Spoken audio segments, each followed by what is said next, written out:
Hello and welcome to Fearless DIY Music. My name is Tristan Lass, and today I want to talk about the guitar that I am holding.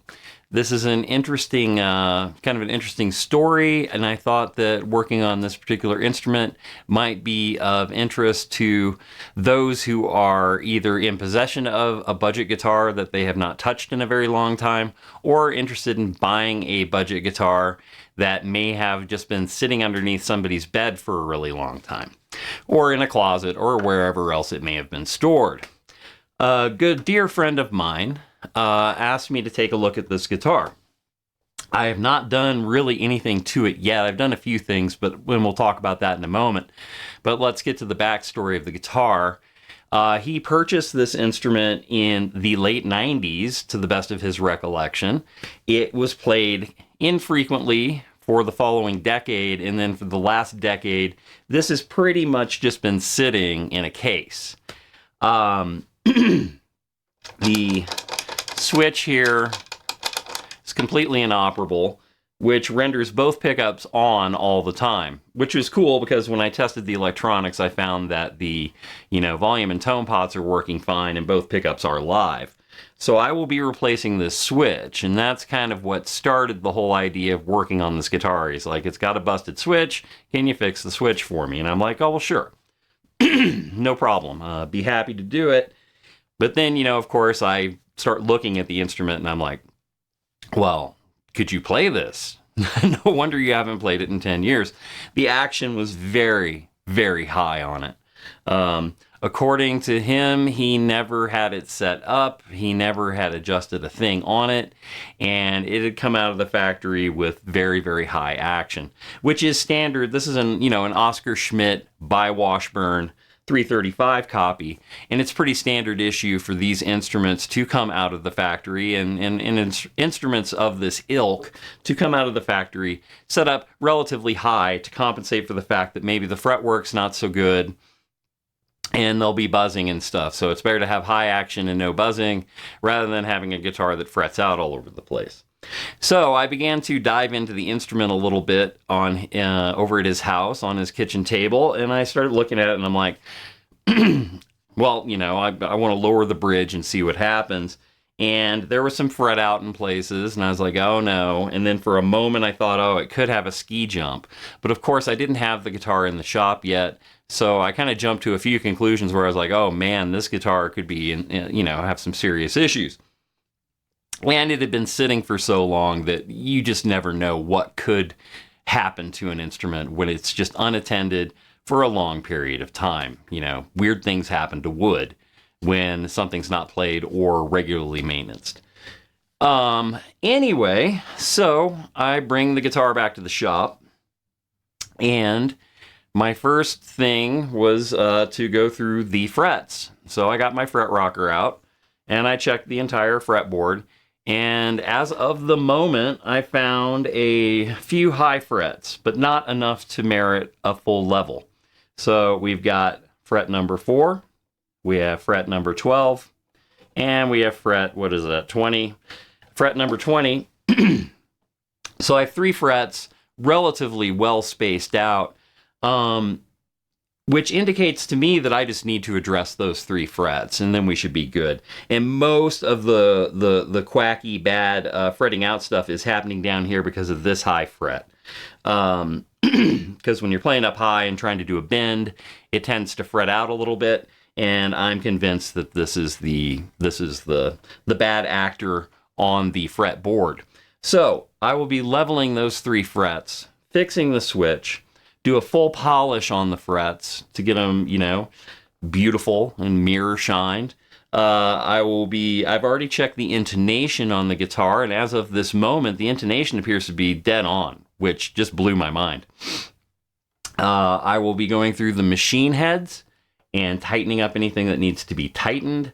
This one with the missing high E is loose, so we'll just be tightening screws, checking these nuts, and just making sure that everything at the headstock is looking good. I have checked the nut. The nut appears to be cut just fine. The strings are sitting right where they should over the first fret. Pardon me. I still have a little residual congestion happening here, so I apologize for that. And yeah, you know, setting pickup heights and just doing kind of that fine tuning. I really want to give him back an instrument that is in perfect playing order. And I will be shooting part B of this video, which means nothing to you guys, but that's how I have to label these things when I go to edit. But anyway, this is you know, the intro to the guitar. And here in a few moments, you're probably going to see me playing the finished instrument. But that's the plan. That's what I'm going to do. So I'm going to hasten off to the workbench and be right back with this guitar in full, perfect playing order. I'll see you in a minute. Or a second. And I am back. So I didn't really run into any huge surprises working on the guitar.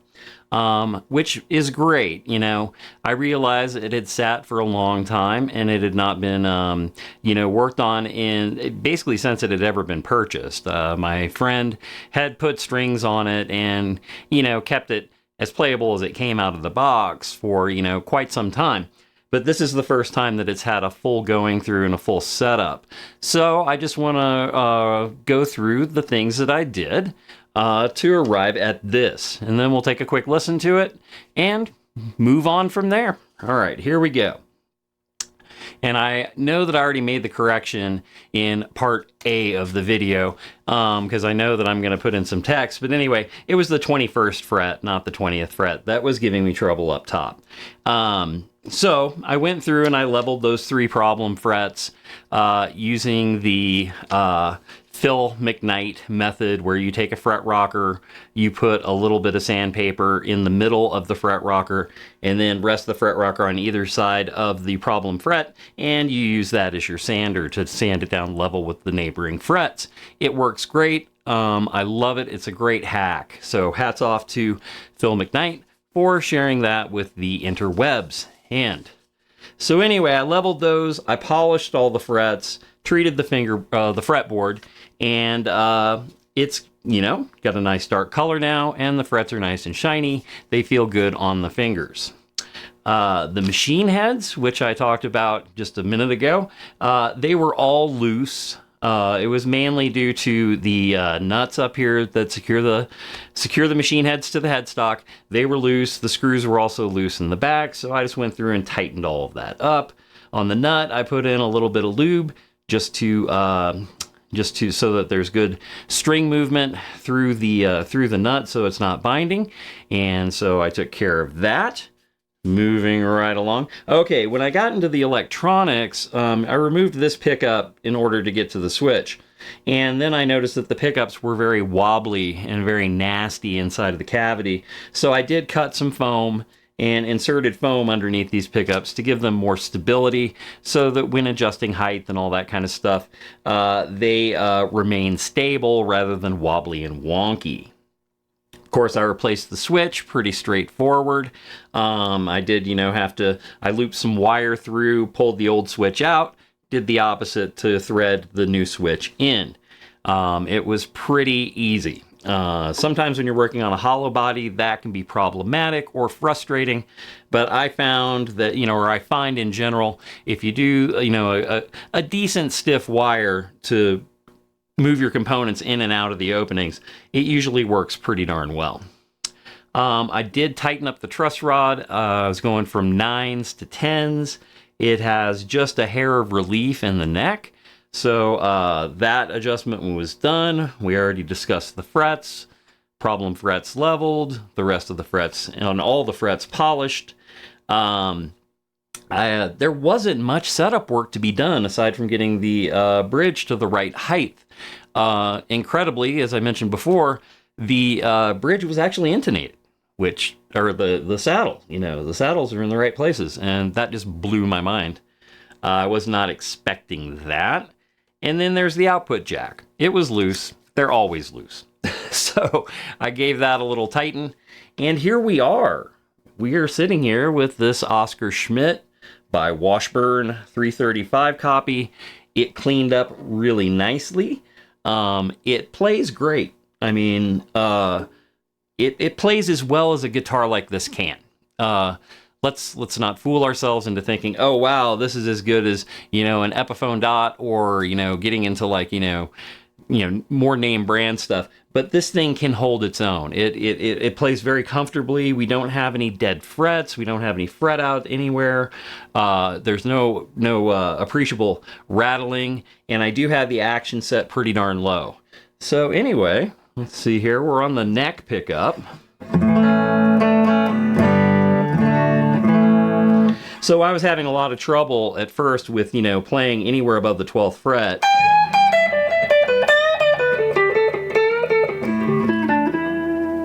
So I'm just, you know, going through, I'm just playing the basic pentatonic, just to kind of go through and...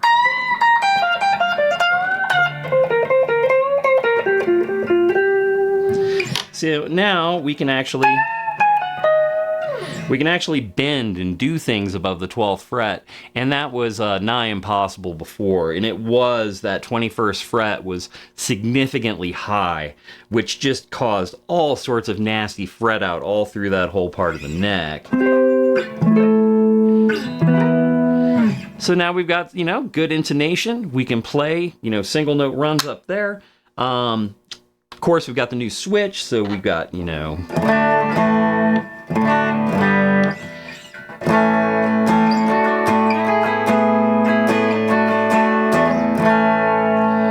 So that would be our bridge pickup.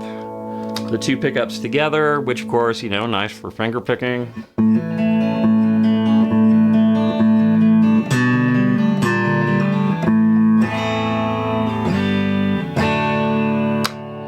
Then up to the neck where we've got, you know,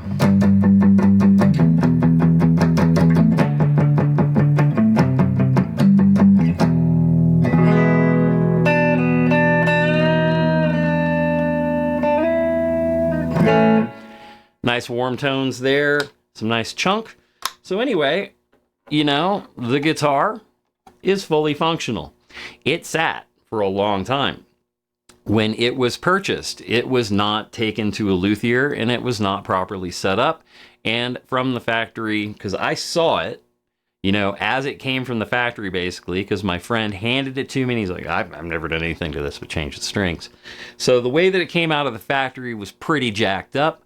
But it goes to show that a really good setup and a little bit of care can make a budget guitar into a perfectly good player. This is a good playing guitar. A great playing guitar in my estimation. I would not, you know, if I had to take this down to a gig, I could get through a show on this, no problem. That wouldn't be an issue. It plays fine. The electronics are reliable at this point. And like I said, its playability is exceptional. I would imagine that some people would actually want to raise the action a hair on this, you know, because it is in a, you know, a semi-hollow guitar to get maybe a little bit more out of it when it is unplugged. But anyway, I just like buttery action, and I figure it'll help my friend out because, you know, he wants to get back into playing. And one of the biggest barriers to getting back into playing is if your action is too high. So I put it pretty low. Anyway, I would love to hear some stories about people who have taken a guitar that has sat unused for many, many years, especially budget models, and either transformed them or just gone through and made them, you know, into great playing guitars again, or if they'd never had been in the first place, finally making them into great playing guitars. I'd love to hear stories about that. Appreciate all the subscriptions and the comments. Keep them coming. I'm really enjoying making this content and interacting with everybody in the comments. It's been a pleasure, and we're going to keep on going with it. So please share and like if you made it this far in the video, and if you're not already subscribed, I would really appreciate it if you do that too. All right, you take care, and we'll see you next time.